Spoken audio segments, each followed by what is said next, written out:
Welcome back to the Whole Bible series. This week we are in the book of 2 Kings. 2 Kings is also known as Malachim in the Hebrew Bible. It's part of the former prophets in the Tanakh. In our Bible, it's part of the historical books of the Old Testament. It tells of the story of the split kingdoms of Israel and Judah from the time of Jehoshaphat and Ahaziah to the dissolution of both kingdoms. First and Second Kings were originally one book that covered the reign of kings from the time of Solomon. For this reason, they are called Third and Fourth Kingdoms in the Septuagint, which is a continuation of First and Second Kingdoms, which we equate with First and Second Samuel. For more information on this, go back to episode 10. 2 Kings is the 12th book of the Old Testament. Hebrew tradition holds that Kings was written by the prophet Jeremiah, although there's no clues in the text itself as to who the author is. However, because 2 Kings speaks of occurrences from 561 BC, it must be dated, therefore, at the earliest in the middle to late 6th century BC. Again, for more information, go back to episode 10. Kings is broken into 5 sections.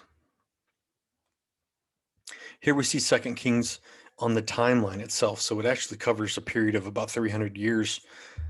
So it's a much longer time than we get for 1 Kings.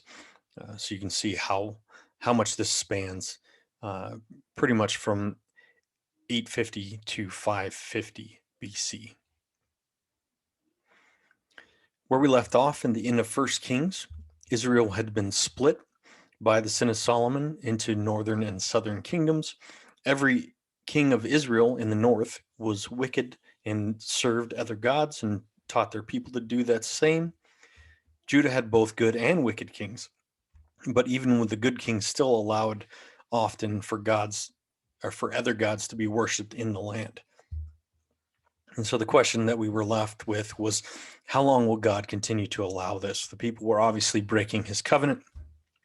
How long would God remain in the land and continue to bless the people? So let's start off with the first section of 2 Kings. We're going to jump back real quick to the very end of 1 Kings. And it says here, Ahaziah, the son of Ahab, began to reign over Israel and Samaria in the 17th year of Jehoshaphat, king of Judah. And he reigned for 2 years over Israel. He did what was evil in the sight of the Lord, and walked in the way of his father, in the way of his mother, and in the way of Jeroboam, the son of Nebat, who made Israel to sin. He served Baal and worshipped him and provoked the Lord, the God of Israel, to anger in every way as his father had done. Continuing on with chapter 1 of 2 Kings. After Ahab's death, Moab rebelled against Israel. Ahaziah had fallen through the lattice window of his upstairs room in Samaria and was injured, so he sent messengers instructing them, "Go inquire of Baal-zebub, the god of Ekron, whether I will recover from this injury." Stop real quick right there. You may recognize that name Baal-zebub. It feeds into what we've heard before as Baal-zebub or Beelzebub, which is another name often used for Satan. So this god is a lot of times equivalent in the Old Testament, New Testament to an enemy of God, to the Satan figure. Moving on, verse 3. But the angel of the Lord, we know who that is, said to Elijah the Tishbite, "Go and meet the messengers of the king of Samaria and say to them, is it because there is no God in Israel that you're going to inquire of Beelzebub, the god of Ekron? Therefore, this is what the Lord says. You will not get up from your sickbed. You will certainly die." Then Elijah left. Ahaziah died according to the word of the Lord that Elijah had spoken. Since he had no son, Joram became king in his place. So we see that this family has ended, and so he has no son to take his place, so the new king becomes Joram. Chapter 2. The time had come for the Lord to take Elijah up to heaven in a whirlwind. 50 men from the sons of the prophets came and stood observing them at a distance, talking about Elijah and Elisha, while the two of them stood by the Jordan. Elijah took up his mantle, rolled it up, and struck the water, which parted to the left and the right. Then the two of them crossed over on dry ground. When they had crossed over, Elijah said to Elisha, "Tell me what I can do for you before I am taken up." So Elisha said, "Please let me inherit 2 shares of your spirit." Elijah replied, "You have asked for something difficult. If you see me being taken from you, you will have it. If not, you won't." As they continued walking, a chariot of fire with horses of fire suddenly appeared and separated the two of them. Then Elijah went into heaven in the whirlwind. As Elisha watched, he kept crying out, my father, the chariots and the horsemen of Israel." So there's a lot of things going on here. Let's just talk through them real quick. First, Elijah, just as Moses and Joshua had both done, parts the water.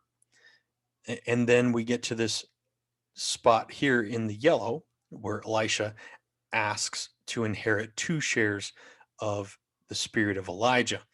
And so let's go to the box here on the left. Kind of explains this a little bit. It says that Elisha requested a blessing of the firstborn or a double portion. So he's asking for the inheritance of the firstborn. So he wants to take over Elijah's role.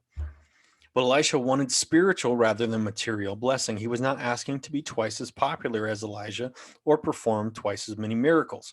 Elisha was asking to be the successor of Elijah and to be privileged to carry on his ministry under God. However, this was not Elijah's to give. For that reason, it was a difficult thing. Elijah did not know if God would grant Elisha's request. The sign that he would grant it would be Elisha's actually seeing Elijah being taken from him. So here we have the question and the response here from Elisha and Elijah, and we see God's answer that Elisha does see Elijah taken up, and therefore he knows he will be taking over Elijah's role as prophet. We also see an interesting thing here where it says a chariot of fire and horses of fire come and separate the two. So the chariot and the horses don't take Elijah to heaven. He goes up in a whirlwind, but the chariot and the horses separate the two of them. Interesting to note here that a chariot is often seen as a sign of royalty and fire as the sign of God, right? So fire, we think of heavenly beings. And so something comes from the heavens and separates the two so that Elijah can be taken up to heaven alive. And so that's what happens here. Let's move to the next section.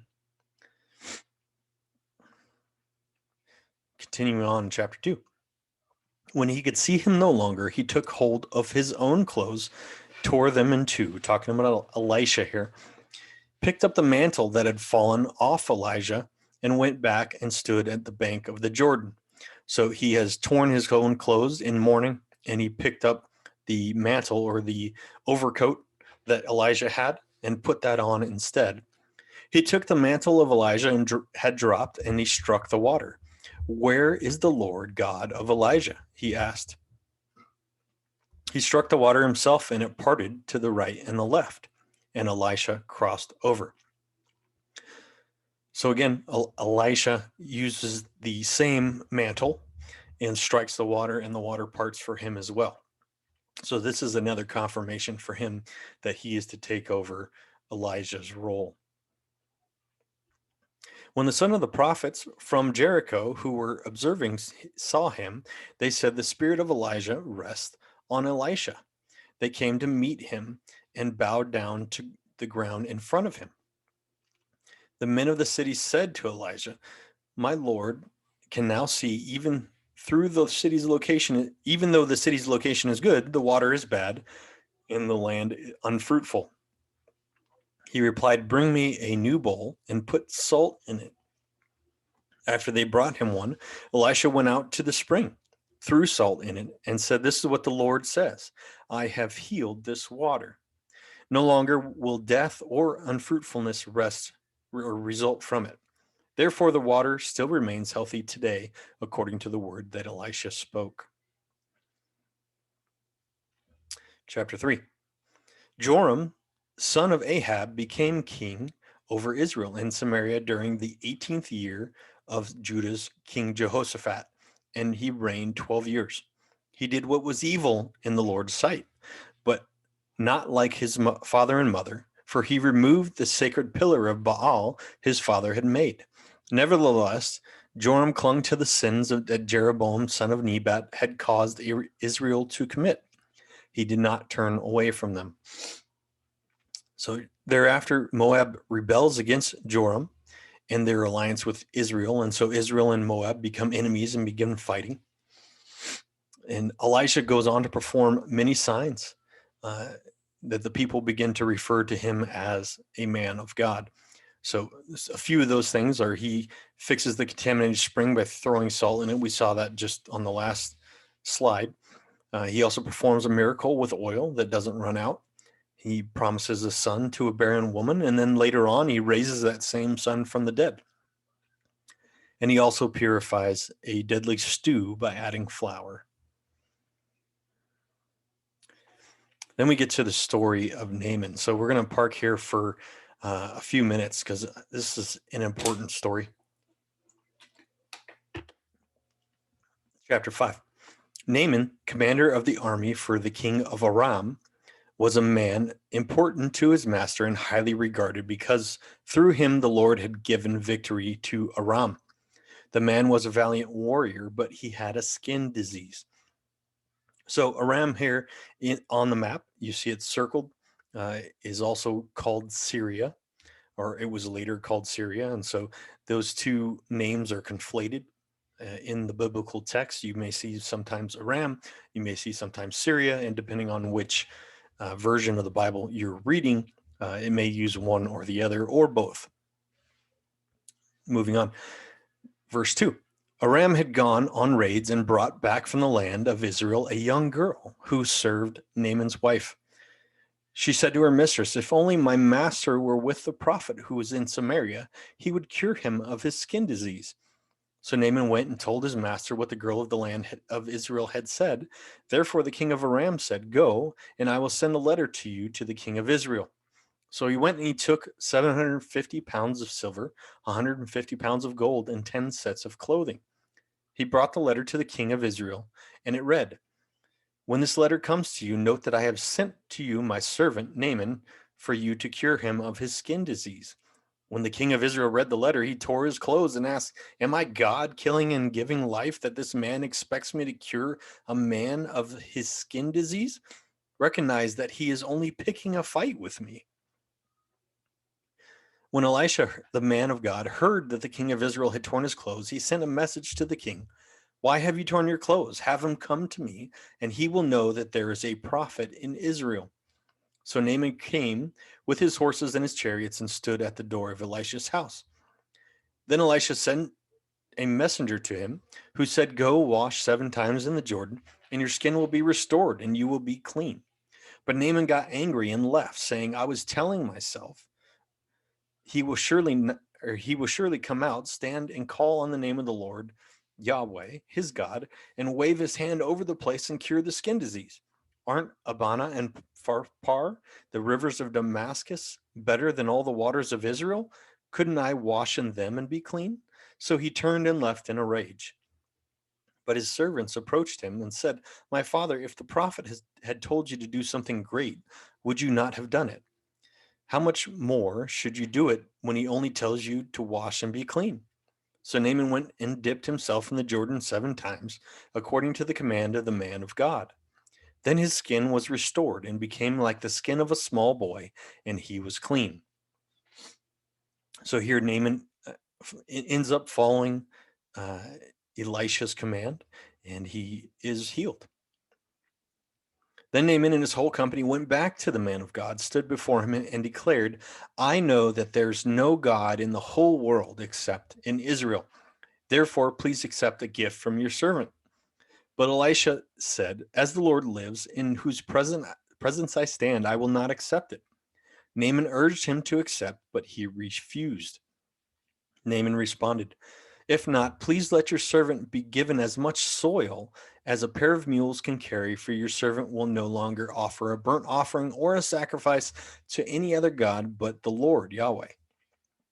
However, in a particular matter, may the Lord pardon your servant. When my master, the king of Aram, goes into the temple of Rimmon to bow and worship, and while he is leaning on my arm, and I have to bow in the temple of Rimmon, when I bow in the temple of Rimmon, may the Lord pardon your servant in this manner." So this seems kind of odd. Naaman asks Elisha if he can take dirt with him back to Aram. So out of all the things that he could ask for, he wants to take wheelbarrows full of dirt, or pack dirt on his mules. This seems very odd to us. And so I want you to see a quote here from Unseen Rome on the left. "From henceforth, he will sacrifice only to Yahweh." So this is talking about Naaman. "But how can he keep that vow after returning to Syria?" Now remember that the gods, especially the lesser gods, were tied to a land. All right, so they were territorial gods. They when God set them over the different nations, they were tied to that territory, to that nation. And so the Old Testament worldview, the ancient Near East worldview, is that a god would be in charge of an area. One god didn't cover everything. And so it's in their time, it would make sense for Naaman to ask for soil because he wants to worship Yahweh, and he doesn't think he can do that from another god's territory. So let's continue reading. "But how can you keep that vow if after returning to Syria? Simple, he pleads for dirt to take home. Naaman views the land of Israel as holy ground. It is Yahweh's territory. Naaman takes as much dirt as his mules can carry so he can worship Yahweh on Yahweh's own territory, even though Naaman lives in the domain of the god Ramon. What do we know, or what we do know, is that the dirt was a theological statement. Dirt from Israel was the means by which Naaman showed his faith and kept his vow to the true God Yahweh." So Naaman is so serious about serving only Yahweh that he asks for dirt so that he can worship Yahweh on Yahweh's own territory, even though he's outside of that territory. I also have a quote down here. Again, I don't like jumping to the New Testament until we get there, but it's I think it's poignant to point out that Jesus uses Naaman as someone of ideal faith. And so in Luke, he says that in the prophet Elisha's time, there were many in Israel who had leprosy, and yet not one of them was cleansed except Naaman the Syrian. So Jesus here points out the great faith of Naaman because he recognized that Yahweh was the God of all gods, and he wanted to worship him no matter what.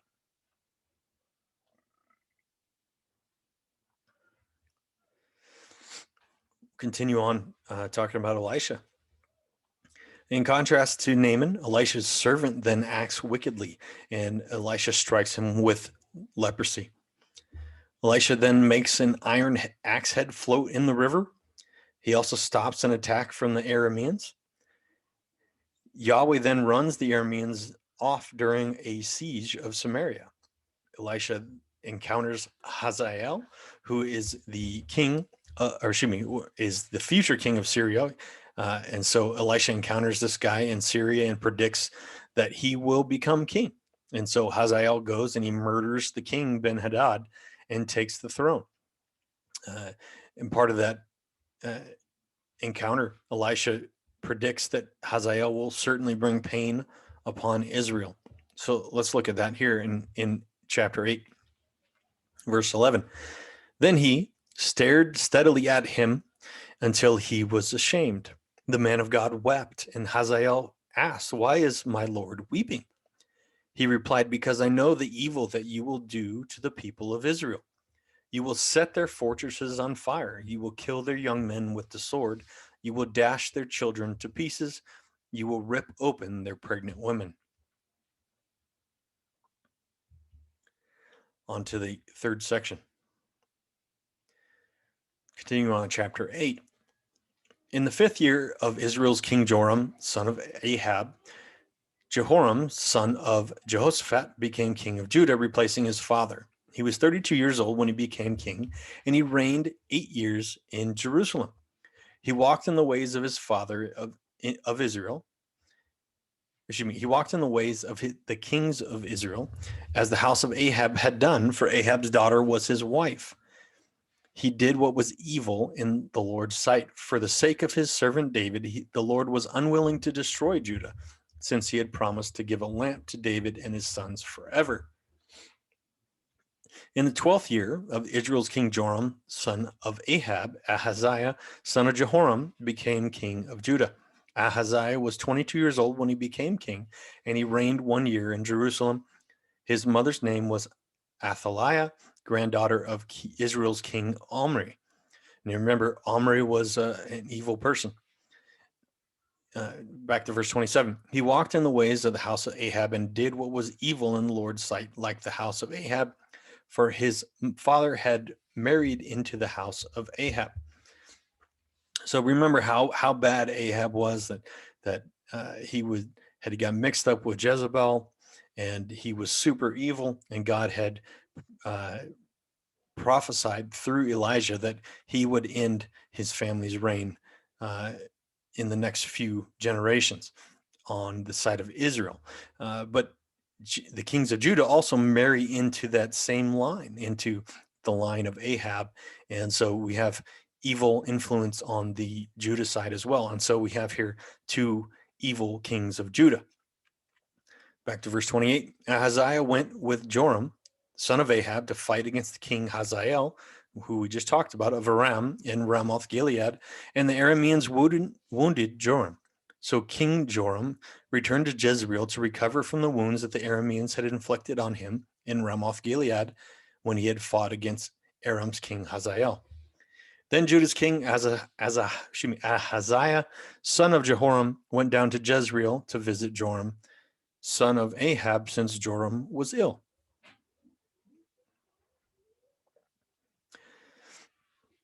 Elisha then sends someone to anoint Jehu, who is the commander of the army of Israel. And so he is chosen by Yahweh, Jehu is, to go and destroy Ahab's descendants and Jezebel. Look at chapter 9, verse 14. Then Jehu, son of Jehoshaphat, this is another Jehoshaphat, son of Nimshi, conspired against Joram. Joram and all the Israel had been at Ramoth Gilead on guard against King Hazael of Aram. But King Joram had returned to Jezreel to recover from the wounds that the Arameans had inflicted on him when he had fought against Aram's king Hazael. Jehu said, "If you commanders wish to make me king, then don't let anyone escape from the city and go tell about it in Jezreel." Jehu got up into his chariot and went to Jezreel, since Joram was laid up there, and King Ahaziah of Judah had gone down to visit Joram. When Joram saw Jehu, he asked, "Do you come in peace, Jehu?" He answered, "What peace can there be as long as there's so much prostitution and sorcery from your mother Jezebel?" Joram turned around and fled, shouting to Ahaziah, It's treachery, Ahaziah." Then Jehu drew his bow and shot Joram between the shoulders. The arrow went through his heart, and he slumped down in his chariot. Jehu said to Bidkar, his aide, "Pick him up and throw him on the plot of ground belonging to Naboth the Jezreelite." If you remember, this is the plot of ground that Jezebel went and killed, or had a man killed, so that she could give the land to Ahab, because Ahab wanted it and the guy had turned him down. Naboth had turned him down, and so Jezebel had him killed and the land stolen for the king. Going back to 25. For remember when you and I were riding side by side behind his father Ahab, and the Lord uttered this pronouncement against him: "As surely as I draw the blood of Naboth, as I saw the blood of Naboth and the blood of his sons yesterday, this is the Lord's declaration. So will I repay you on this plot of land. This is the Lord's declaration. So now, according to the word of the Lord, pick him up and throw him on the plot of land." All right, going back to First Kings here in the box to the left, just make reference to this. This is the pronouncement here. I will make your house like the house of Jeroboam, son of Nebat, and like that house of Baasha, son of Ahijah, because you have angered me and caused Israel to sin. The Lord also speaks of Jezebel. The dogs will eat Jezebel in the plot of land at Jezreel. Anyone who belongs to Ahab and dies in the city, the dogs will eat, and anyone who dies in the field, the birds will eat. And back to verse 27.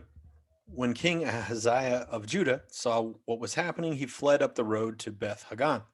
Jehu pursued him, shouting, "Shoot him too!" So they shot him in his chariot at Gur Pass near Bellingham, and he fled to Megiddo and died there. Then his servants carried him to Jerusalem in a chariot and buried him in his ancestor's tomb in the city of David. It was the 11th year of Joram, son of Ahab, that Ahaziah had become king over Judah.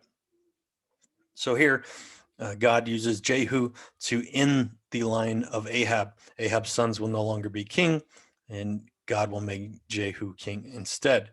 So Jehu does what God asked him to do. Continuing on with the story in verse 30. When Jehu came to Jezreel, Jezebel heard about it, so she painted her eyes, fixed her hair, and looked down from the window. As Jehu entered the city gate, she said, "Do you come in peace, Zimri, killer of your master?" So you notice here she uses the word Zimri. Obviously, his name is not Zimri. Zimri is a former king who had killed the king to become king. So we can look down here in the purple box. It says here in 1 Kings 16, in the 27th year of Judah's king Asa, Zimri went in and struck Elah down, killing him, and Zimri became king in his place. So she's making a reference back to something that's happened in the past. She's calling him a king killer or a king usurper. Verse 32. He looked up towards the window and said, "Who is on my side? Who?" 2 or 3 eunuchs looked down at him, and he said, "Throw her down." So they threw her down, and some of her blood splattered on the wall and on the horses, and Jehu rode over her. Then he went in, ate and drank, and said, "Take care of this cursed woman's body and bury her, since she is a king's daughter." But when they went out to bury her, they did not find anything but the skull, the feet, and the hands. So they went back and told him, and he said, "This fulfills the words of the Lord that he spoke through the servant Elijah the Tishbite. In the plot of land at Jezreel, the dogs will eat Jezebel's flesh. Jezebel's corpse will be like manure on the surface of the ground in the plot of land at Jezreel, so that no one will be able to say, 'This is Jezebel.'" And so Jehu goes and thereafter destroys all of the remaining descendants. Every son and grandson and all the descendants of Ahab are destroyed. And he also destroys the prophets of Baal, along with Baal's temple and his pillar that are set up within Israel. But he doesn't go quite as far as God would have liked him to go. So let's see what it says here in chapter 10, verse 28. Jehu eliminated Baal worship from Israel, but he did not turn away from the sins of Jeroboam, son of Nebat, had caused Israel to commit, worshiping the golden calves that were in Bethel and Dan. Nevertheless, the Lord said to Jehu, "Because you have done well in carrying out what is right in my sight, and have done to the house of Ahab all that was in my heart, 4 generations of your sons will sit on the throne of Israel." Yet Jehu was not careful to follow the instruction of the Lord God of Israel with all his heart. He did not turn from the sins of Jeroboam that Jeroboam had caused Israel to commit. In those days, the Lord began to reduce the size of Israel. So here we have Syria. Remember, Syria is their enemy, and Elisha had predicted that Hazael would be a inflictor of pain on Israel. And this is the beginning of that. So we'll go back to verse 32. In those days, the Lord began to reduce the size of Israel. Hazael defeated the Israelites throughout their territory, from the Jordan eastward, the whole land of Gilead, the Gadites, the Reubenites, and the Manassites, from Aroer, which is by the Arnon Valley, through Gilead to Bashan. Okay, so if you guys remember the map, when we had the 12 tribes, on the eastern side of the Jordan, we had the Gadites and the Reubenites. So the tribe of Gad, the tribe of Reuben, and the half tribe of Manasseh. So we had 2.5 tribes on the eastern side of the Jordan River. All of that is now taken. It's gone. And so Syria has conquered that whole area, taken it over. Israel's now short 2.5 tribes. Verse 35. Jehu rested with his ancestors and was buried in Samaria. His son Jehoahaz became king in his place. The length of Jehu's reign over Israel in Samaria was 28 years.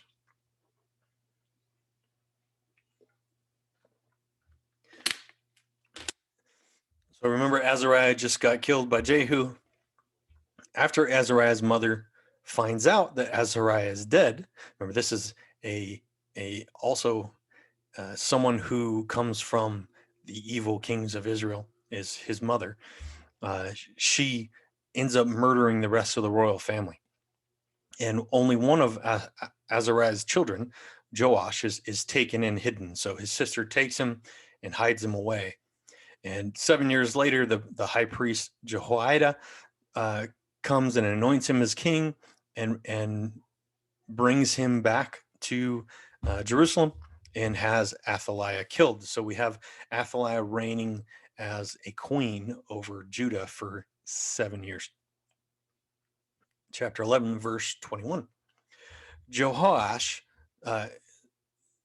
let's pause real quick. So you see I have in brackets Joash, the king of Judah. His name is Joash. But there's also very, very near here, if you look on the other side to the kings of Israel, we're going to talk about it in just a bit, Jehoash, which is a king of Israel. And so these names are very close together. They're very similar. And in the manuscripts, there is some mistakes as to mixing the two names together. So I'm using brackets here over the next couple slides to kind of help us sort through who we're really talking about. So here we're talking about Joash, which is the king of Judah. So Joash was 7 years old when he began to reign. In the 7th year of Jehu, Jehoash began to reign. Talking about Joash again. And he reigned 40 years in Jerusalem. His mother's name was Zibiah of Beersheba. And Joash did what was right in the eyes of the Lord all his days, because Jehoiada the priest instructed him. So here we have a good king of Judah. So Joash goes on to have the priests repair the temple. Then we have Hazael again from Syria comes down and conquers Gath or Philistia, and which is on the coast, on the west side. And then he turns to Judah. And so Joash actually pays him to go away. And so he takes the money and he goes back to his territory. Chapter 12, verse 20. His servants arose and made a conspiracy and struck down Joash in the house of Millo on the way that goes out to Silla. It was Josachar, the son of Shemeith, and Jehozabad, the son of Shomer, his servants, who struck him down so that he died. And they buried him with his fathers in the city of David. And Amaziah, his son, reigned in his place. Now jumping back to Israel. In the 23rd year of Joash, the son of Ahaziah, king of Judah, Jehoahaz, the son of Jehu, began to reign over Israel in Samaria, and he reigned 17 years. He did what was evil in the sight of the Lord and followed the sins of Jeroboam, the son of Nebat, which he made Israel to sin. He did not depart from them. And the anger of the Lord was kindled against Israel, and he gave them continually into the hand of Hazael, the king of Syria, and into the hand of Ben-Hadad, the son of Hazael. So here, again, we're continuing the evil reign of the kings of Israel. And so God is slowly giving them over right now to the kingdom of Syria. And so Syria is just picking them off one after another, just one town after another. Jump down to verse 9. So Jehoahaz slept with his fathers, and they buried him in Samaria. And it says Joash, but it's talking about Jehoash. Now his son reigned in his place. In the 37th year of Joash, king of Judah, Jehoash, the son of Jehoahaz, began to reign over Israel in Samaria, and he reigned 16 years. He also did what was evil in the sight of the Lord. He did not depart from all the sins of Jeroboam, the son of Nebat, which he made Israel to sin, but he walked in them. Now, the rest of the acts of Jehoash and all that he did, and the might which he fought against Amaziah, the king of Judah, are they not written in the book of Chronicles of the kings of Judah? So Jehoash slept with his fathers, and Jeroboam sat on the throne. And Jehoash was buried in Samaria with the kings of Israel. Shortly after that, we have the death of Elisha, the prophet. Back to Judah, chapter 14, verse 1. In the second year of Joash, the son of Joahaz, king of Israel, Amaziah, the son of Joash, king of Judah, began to reign. He was 25 years old when he began to reign, and he reigned 29 years in Jerusalem. His mother's name was Jehoaddan of Jerusalem, and he did what was right in the eyes of the Lord, yet not like David his father. He did in all things as Joash his father had done, but the high places were not removed. The people still sacrificed and made offerings on the high places. And as soon as the royal power was firmly in his hand, he struck down the servants who had struck down the king his father. Soon thereafter, Judah defeats Edom in a battle. So Edom comes and fights against Judah, and they beat Edom. Then we have Israel attacking Judah and coming down to raid Jerusalem. Let's look at verse 17. Amaziah, the son of Joash, king of Judah, lived 15 years after the death of Jehoash, son of Jehoahaz, king of Israel. Now the rest of the deeds of Amaziah, are they not written in the book of the Chronicles of the kings of Judah? And they made a conspiracy against him, and he fled to Lachish. But they sent after him to Lachish and put him to death there. And they brought him on horses, and he was buried in Jerusalem with his fathers in the city of David. And all the people of Judah took Azariah, who was 16 years old, and made him king instead of his father Amaziah. Verse 23. In the 15th year of Amaziah, son of Joash, king of Judah, Jeroboam, the son of Jehoash, king of Israel, began to reign in Samaria, and he reigned 41 years. And he did what was evil in the sight of the Lord. He did not depart from the sins of Jeroboam, the son of Nebat, which he had made Israel to sin. And Jeroboam slept with his fathers, the kings of Israel, and Zechariah, his son, reigned in his place. Chapter 15. In the 27th year of Jeroboam, king of Israel, Azariah, the son of Amaziah, king of Judah, began to reign. He was 16 years old when he began to reign, and he reigned 52 years in Jerusalem. His mother's name was Jecoliah of Jerusalem, and he did what was right in the eyes of the Lord, according to what his father Amaziah had done. Nevertheless, the high places were not taken away. The people still sacrificed and made offerings on the high places. And the Lord touched the king so that he was a leper to the day of his death, and he lived in a separate house. And Jotham, the king's son, was over the household governing the people of the land. And Azariah slept with his fathers, and they buried him with his fathers in the city of David, and Jotham, his son, reigned in his place. Back to Israel. In the 38th year of Azariah, king of Judah, Zechariah, the son of Jeroboam, reigned over Israel in Samaria 6 months.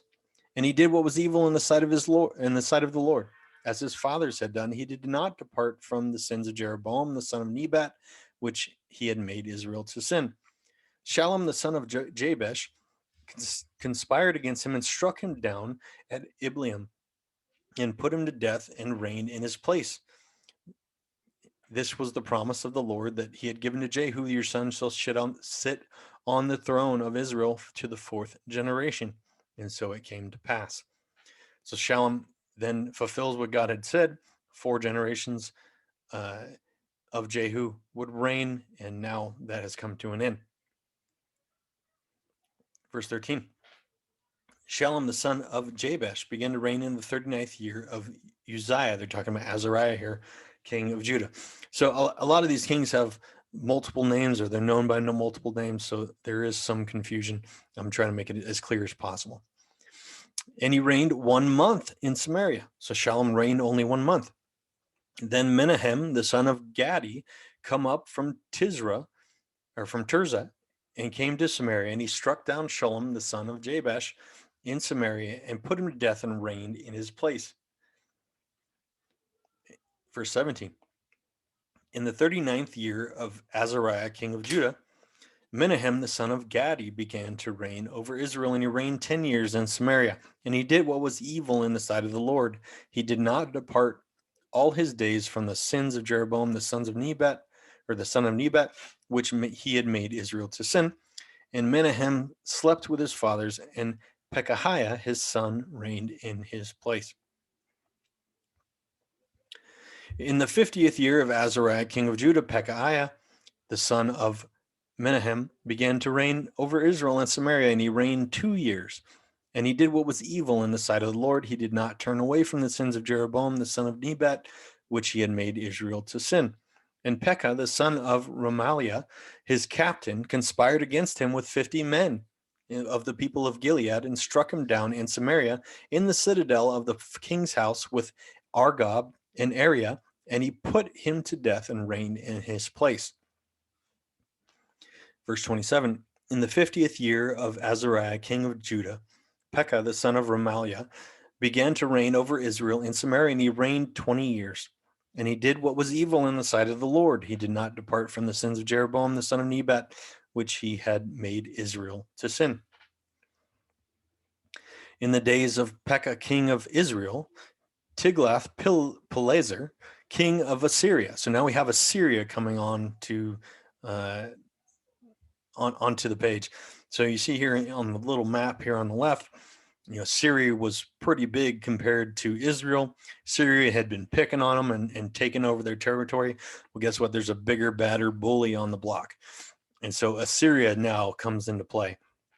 And Assyria comes in, and it's time for them to take over. So Assyria starts conquering Syria, and now they're coming into the territory of Israel also. So let's get back to verse 29. In the days of Pekah, king of Israel, Tiglath-Pileser, king of Assyria, came and captured Ijon, Abel-Beth-Maachah, Genoa, Kadesh, Hazor, Gilead, and Galilee, all the land of Naphtali, and he carried the people captive to Assyria. All right, so Assyria is coming in. They're taking over the territory that Syria has, including what is east of the Jordan River, and now they just took over the whole land of Naphtali too. So now we have 3.5 tribes down from Israel. In addition to that, they're taking over these other cities, and they're still picking them off. God is allowing Israel to be taken out one tribe at a time. Verse 30, then Hoshea, the son of Elah, made a conspiracy against Pekah, the son of Remaliah, and struck him down and put him to death and reigned in his place in the 20th year of Jotham, the son of Uzziah.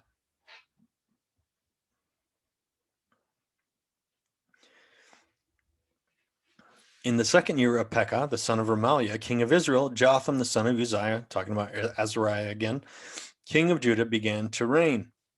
He was 25 years old when he began to reign, and he reigned 16 years in Jerusalem. His mother's name was Jerusha, the daughter of Zadok. And he did what was right in the eyes of the Lord, according to all that his father Uzziah had done. In those days, the Lord began to send Rezin, the king of Syria, and Pekah, the son of Remaliah, against Judah. Jotham slept with his fathers and was buried with his fathers in the city of David his father, and Ahaz his son reigned in his place. Chapter 16.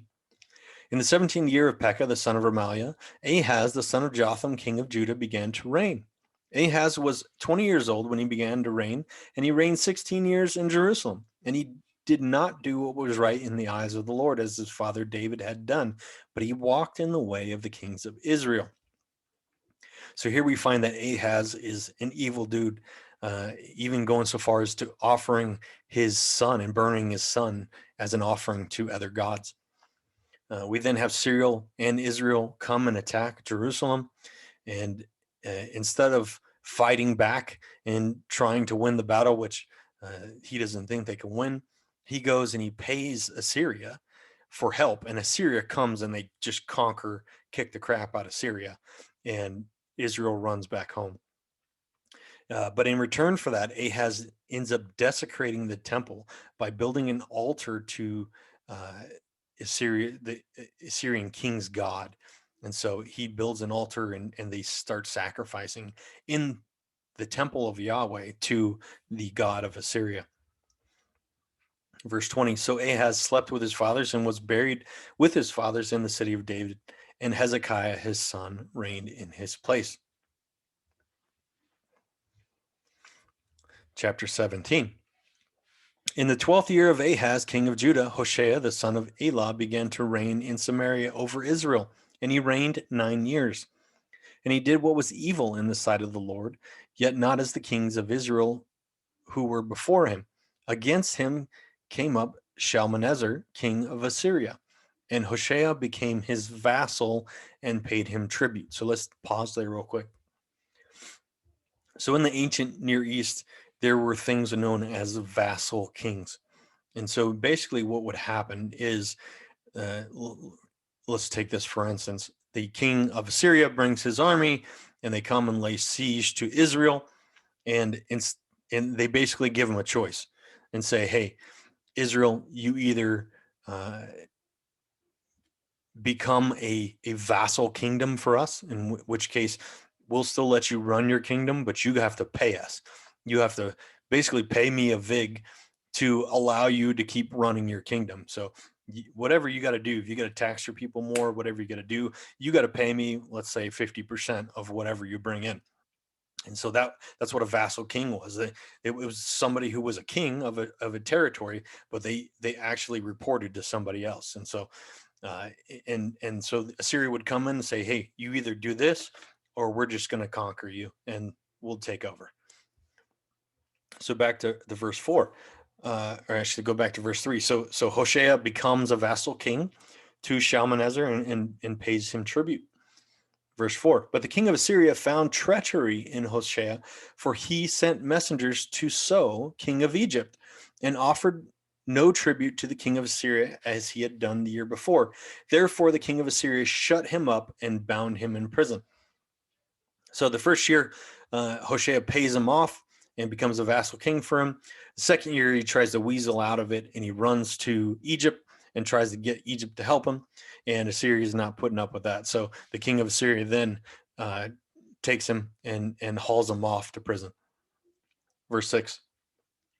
In the 9th year of Hoshea, the king of Assyria captured Samaria, and he carried the Israelites away to Assyria and placed them in Halah and on the Habor, the river of Gozan, in the city and in the city of the Medes. And the king of Assyria brought people from Babylon, Cutha, Ava, Hamath, and Sepharvaim, and placed them in the cities of Samaria instead of the people of Israel. I'm going to stop right there real quick. Let's keep going just to the dots over here. And they took possession of Samaria and lived in its cities. So this is what Assyria does. This is how they squelch any uprising against them. What they do is they conquer a land and they take let's say 80% of the people from that land, and they move them to all sorts of different territories all over their kingdom. All right, so they may take part of the people and put them like up in the area of Turkey, and they'll take part of them, put them down in Babylon, and all these different places. They'll take the Israelites and they'll put them there, and they'll make them so like they may take all the men, so that in Samaria there's only women left, and they'll put them into small pockets of these different cultures. And so they can't continue to have cultures of their own, but they have to assimilate to these new cultures. And then they'll take people from those areas and they'll bring them into Israel. And so now we have all these people that are coming from Babylon and Cutha and Ava and Hamath and Sepharvaim, and they're getting stuffed in Samaria with, let's say, 20% of the Israelites, probably mostly women, and they're being forced to intermarry and to lose all cultural identity. And so Assyria's thinking here is, if they do this, then nobody's going to have a strong enough cultural identity that they're going to come and fight back against us. And so this is what happens with Israel. Verse 26. So the king of Assyria was told, the nations that you have carried away from and placed in the cities of Samaria do not know the law of the God of the land. Going back to the fact that gods were territorial, right? And so they're saying they don't know the God of the land of Israel. They don't know Yahweh. Therefore, he has sent lions among them, and behold, they are killing them because they don't know the God of the land. Then the king of Assyria commanded, send there one of the priests whom you carried away from there, and let him go and dwell there and teach them the law of the God of the land. So one of the priests whom they carried away from Samaria came and lived in Bethel and taught them how they should fear the Lord. So they feared the Lord Yahweh, but they also served their own gods, after the manner of the nations from among whom they had been carried away. So I want to pause right here real quick, because this is going to become important to us later. This is what happens to the 10 northern tribes. The 10 northern tribes are no more. They've been taken away. They've been intermixed and intermarried and assimilated into other cultures. And what little bit is left in Samaria is now intermixing or interbreeding with these other people. So we no longer have pure Israelites in the land of Israel. And so this is what happens around the area of Samaria. And so this is going to become very important to us later on in the New Testament. But these people in Samaria that are left, even the ones that are faithful to Yahweh, they are not pure Israelite anymore. They're intermixed. And this is going to become a major problem in the New Testament. And I like to use a Harry Potter reference here because the Jews who are from Judah end up looking at the Samaritans like they are mudbloods. They're half-bloods, really.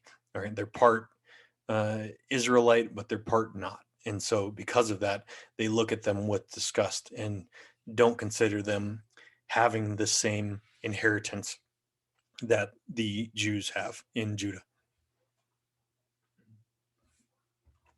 Let's move on.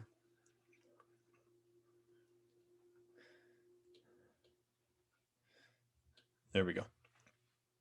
So moving on to the next section. Chapter 18.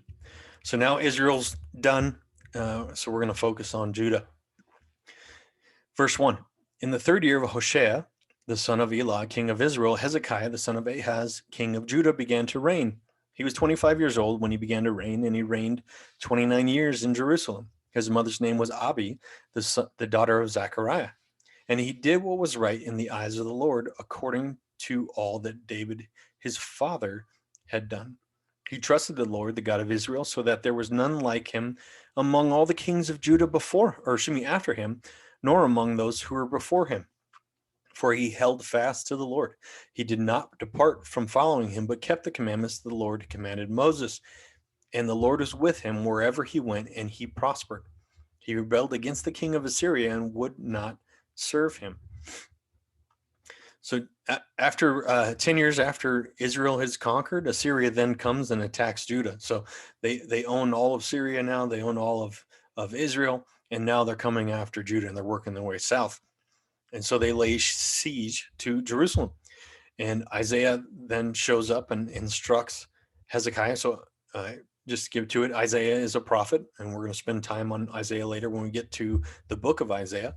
but we're going to run into him a little bit here. Isaiah instructs Hezekiah that Yahweh will intervene and not to give in to the demands of Assyria. And so Isaiah also then prophesies the fall of the Assyrian king. And the angel of the Lord shows up and he strikes down 185,000 Assyrian soldiers, and Assyria retreats. Shortly thereafter, the king of Assyria is murdered by his sons. But then we also have something else happen. So as this time that Assyria is kind of reaching their apex as this big kingdom, we talk about the big bad bully on the block. Well, there's a new big bad bully now. The Babylonians are coming. And so the Babylonians send an envoy that arrives in Jerusalem, and Hezekiah meets them and is happy to see them. And he's boasting about all the riches of the land and the temple. And he takes them and he shows them all of the gold and all their riches. And Isaiah is pretty upset about this, and he prophesies that because Hezekiah has done this, that Judah is going to eventually be carried off by Babylon. And then shortly thereafter, Hezekiah dies. Chapter 21.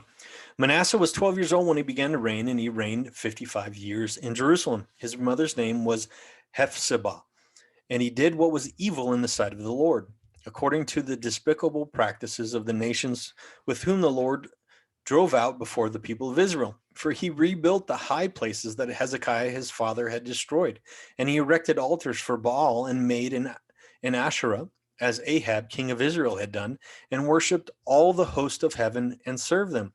He built altars for all the host of heaven in the two courts of the house of the Lord. I'm going to stop there real quick. All right, so whenever we see the host of heaven or the heavenly host in the Bible, it's really talking, in Genesis, it seems that God is talking, or that Moses, or whoever wrote the book of Genesis, that it's referring to the stars and the planets and that kind of stuff. But in actuality, it's referring to the heavenly beings, the angelic beings, whatever you want to call them, the lesser gods, the watchers, whatever you want to call them.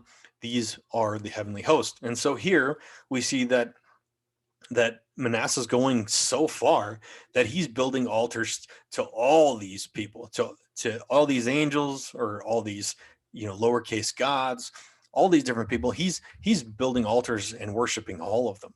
And he's doing it in the house of Yahweh, in the temple. Verse 6, and he burned his son as an offering, and used fortune telling and omens, and dealt with mediums and with necromancers. He did much evil in the sight of the Lord, provoking him to anger. And the carved image of Asherah that he had made, he set in the house of which the Lord had said to David and to Solomon his son, in this house in Jerusalem, which I have chosen out of all the tribes of Israel, I will put my name forever.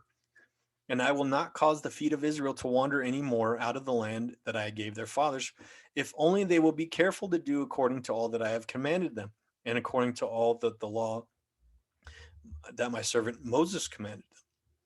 But they did not listen, and Manasseh led them astray to do more evil than the nations had done, whom the Lord destroyed before the people of Israel. So here he's saying that Manasseh's so bad that he's worse than the Canaanites that they took the land from.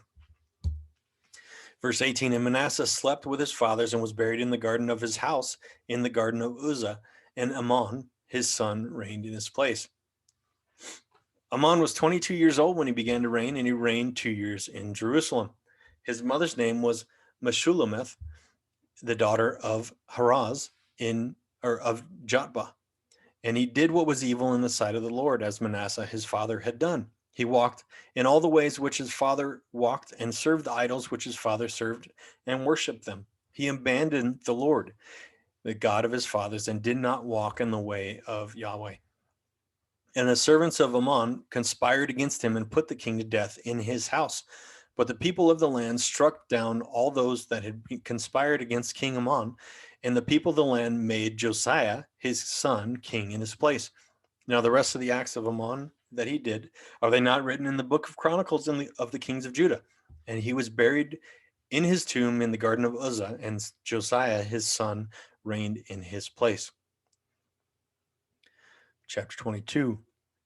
Josiah was 8 years old when he began to reign, and he reigned 31 years in Jerusalem. His mother's name was Jedidah, the daughter of Adaiah of Balzkath. And he did what was right in the eyes of the Lord, and walked in all the ways of his father, of David his father, and he did not turn aside to the right or the left. So we have an 8-year-old coming to the throne, and he's being led by a good high priest, and he is seeking after Yahweh. So Josiah then instructs the temple to be repaired, and remember, we've gone, going back, 50 years without the people recognizing Yahweh. And so while the priests are fixing the temple, the high priest finds the book of the law, and he brings it to the king. Let's look at verse 11. When the king heard the words of the book of the law, he tore his clothes. Remember, this is something he's never heard before. And so he's mourning because they had done so wrong from what they were instructed by Moses and by Yahweh. And the king commanded Hilkiah the priest, go inquire of the Lord for me and for the people and for all Judah concerning the words of this book that have been found. For great is the wrath of the Lord that is kindled against us, because our fathers have not obeyed the words of this book to do according to all that is written concerning us. So Yahweh then promises to delay the destruction of Judah because of Josiah's desire to repent and to worship Yahweh and to lead the people in returning to Yahweh. God promises to delay the destruction of Judah. And so Josiah initiates these reforms for Judah. He destroys all of the temples and idols and shrines for the foreign gods. He gets rid of all those, and he restores the Passover according to the law, and he gets the people set back on the right track. And then a while later, Josiah goes to a meeting with the Pharaoh of Egypt and with the king of Assyria, and during the meeting, Pharaoh kills him. And we get to chapter 23. Jehoahaz was 23 years old when he began to reign, and he reigned 3 months in Jerusalem. His mother's name was Hamutal, the daughter of Jeremiah of Libnah, and he did what was evil in the sight of the Lord, according to all that his fathers had done. And Pharaoh Necho put him in bonds at Riblah in the land of Hamath, that he might not reign in Jerusalem, and laid on the land a tribute of 100 talents of silver and a talent of gold. And Pharaoh Necho made Eliakim, the son of Josiah, king in the place of Josiah his father, and changed his name to Jehoiakim.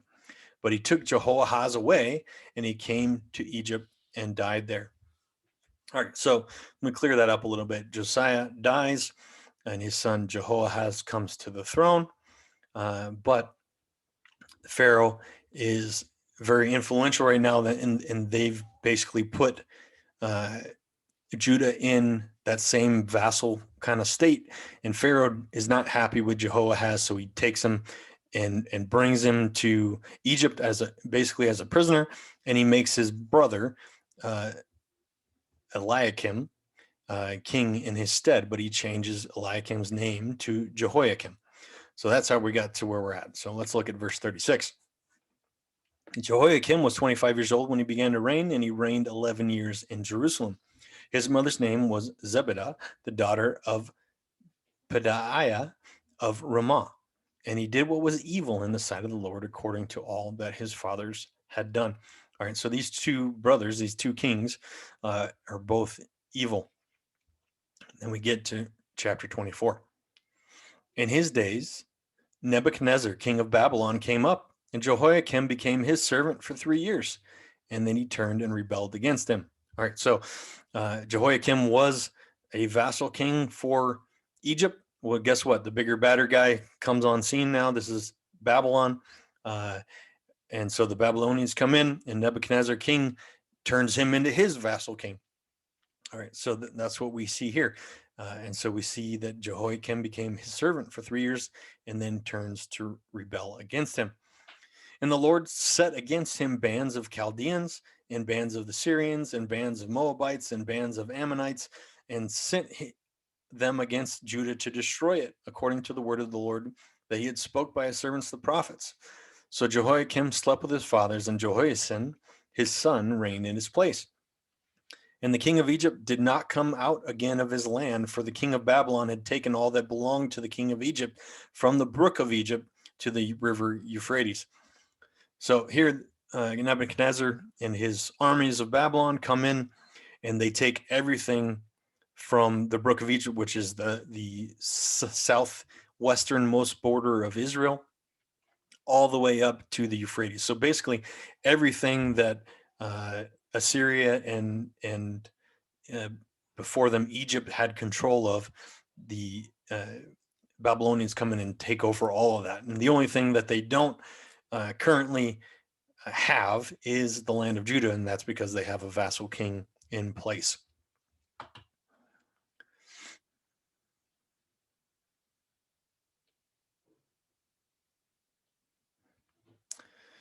Chapter 25, verse 18. Zedekiah was 21 years old when he became king, and he reigned. Sorry, I think we skipped this slide. Let's go back up. All right, here we go. It's chapter 24, verse 8. So Jehoiachin was 18 years old when he became king, and he reigned 3 months in Jerusalem. His mother's name was Nehushta, the daughter of Elnathan of Jerusalem. And he did what was evil in the sight of the Lord, according to all that his father had done. At that time, servants of Nebuchadnezzar, king of Babylon, came up to Jerusalem, and the city was besieged. And Nebuchadnezzar, king of Babylon, came to the city while his servants were besieging it. And Jehoiachin, the king of Judah, gave himself up to the king of Babylon, himself and his mother and his servants and his officials and his palace officials. The king of Babylon took him prisoner in the 8th year of his reign, and carried off all the treasures of the house of the Lord and the treasures of the king's house, and cut to pieces the vessels of the gold in the temple of the Lord, which Solomon, king of Israel, had made, as the Lord had foretold. And he carried away all Jerusalem, and all the officials, and all the mighty men of valor, 10,000 captives, and all of the craftsmen and the smiths. None remained except the poorest people of the land, and he carried away Jehoiachin to Babylon. The king's mother, the king's wives, his officials, and the chief men of the land that he took into captivity from Jerusalem to Babylon. And the king of Babylon brought captive to Babylon all the men of valor, 7,000, and the craftsmen and the metalworkers, all of them strong and fit for war. And the king of Babylon made Mattaniah, Jehoiachin's uncle, king in his place, and changed his name to Zedekiah. All right, so here Babylon comes in. They take the king and everything worthy, everything worth anything. So all the fighting men, all the gold, everything that's worth anything, they take it all to Babylon. And because Jehoiachin wasn't doing a good job as his vassal king, he now puts Jehoiachin's uncle, Mattaniah, in his place as his dummy king, or his vassal king, and he changes his name to Zedekiah. Zedekiah was 21 years old when he became king, and he reigned 11 years in Jerusalem. His mother's name was Hamutal, the daughter of Jeremiah of Libnah, and he did what was evil in the sight of the Lord, according to all that Jehoiakim had done. 25. And in the 9th year of his reign, in the 10th month of the 10th day of the month, Nebuchadnezzar, the king of Babylon, came with all his army against Jerusalem and laid siege to it. So here Nebuchadnezzar's not happy with Zedekiah now, and they built siege works all around it. Then a breach was made into the city, and all the men of war fled by night by the way of the gate between the two walls by the king's gardens, and the Chaldeans were around the city. And they went in the direction of the Arabah, so south, down into the desert. But the army of the Chaldeans pursued the king and overtook him in the plains of Jericho, and all his army was scattered from him. Then they captured the king and brought him up to the king of Babylon at Riblah, and they passed sentence on him. They slaughtered the sons of Zedekiah before his eyes, and put out the eyes of Zedekiah, and bound him in chains and took him to Babylon. Nebuzaradan, the captain of the bodyguard, a servant of the king of Babylon, came to Jerusalem, and he burned the house of the Lord and the king's house and all the houses of Jerusalem.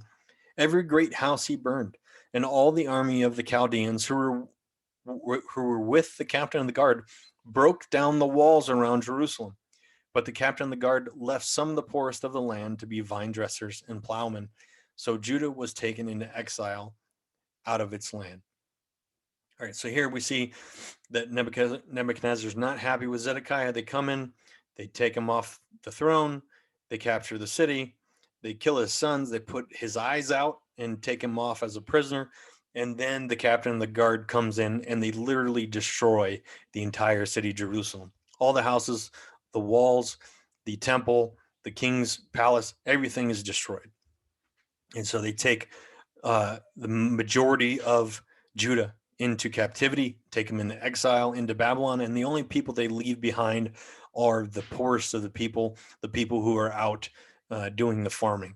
And so this is going to allow them to put another of their stooges in place to kind of run the city, or to run Judah, and they will be able to collect their portion of this stuff that's grown from the farmers that are left behind. And finally, we come to the appendix. All right, so now Israel and Judah are no more. They're gone.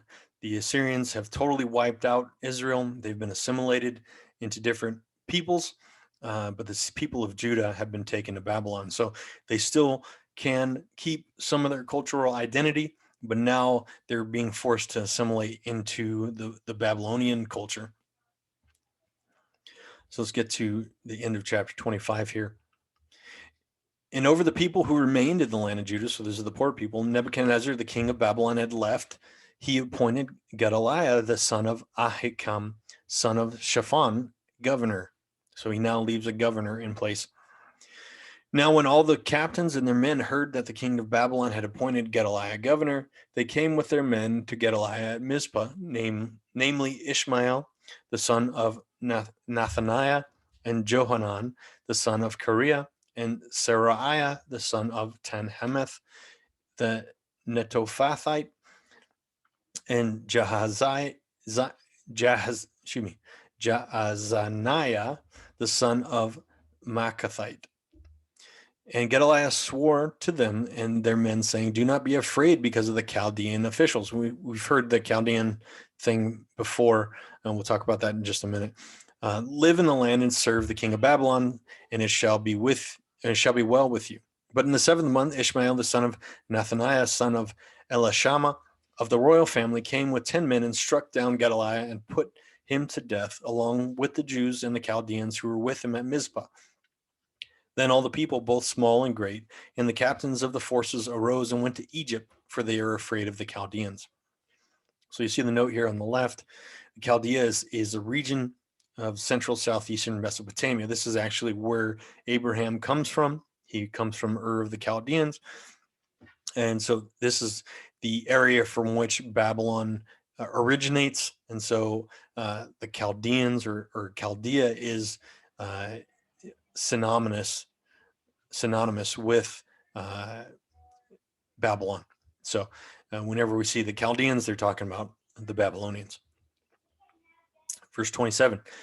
And in the 37th year of the exile of Jehoiachin, king of Judah, in the 12th month, in the 27th day of the month, Evil-Merodach, the king of Babylon, in the year that he began to reign, graciously freed Jehoiachin, king of Judah, from prison, and he spoke kindly to him and gave him a seat above the seats of the kings who were with him in Babylon. So Jehoiachin put off his prison garments, and every day of his life he dined regularly at the king's table. And for his allowance, a regular allowance was given to him by the king according to his daily needs as long as he lived. So we see that a little bit of grace is given through the king, Evil-Merodach, who allows Jehoiachin, remember this is a descendant of David, so he allows David's line to continue on in Babylon, and even with a little bit of dignity.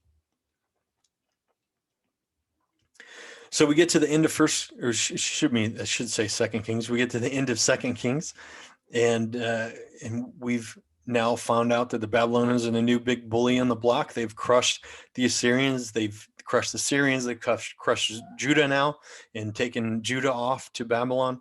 And they're so big and bad that even Egypt is afraid of them. But after breaking the covenant, the Judahites, or who will become known as the Jews, have been exiled to Babylon. So these are the two tribes of Judah, have been exiled to Babylon, and now they have to assimilate into Babylonian culture. So they have to learn new cultural things and a new language. And so this is going to affect them greatly. And so we're kind of left at the end of this book with wondering, how long are they going to be exiled from the land? God had promised this land to them. How long are they going to be gone? And will they ever be able to return to their homes in the promised land? And so that's the end of Second Kings. If you have any questions, we'd love to see them. Love to post below. Thank you for your time and have a great night.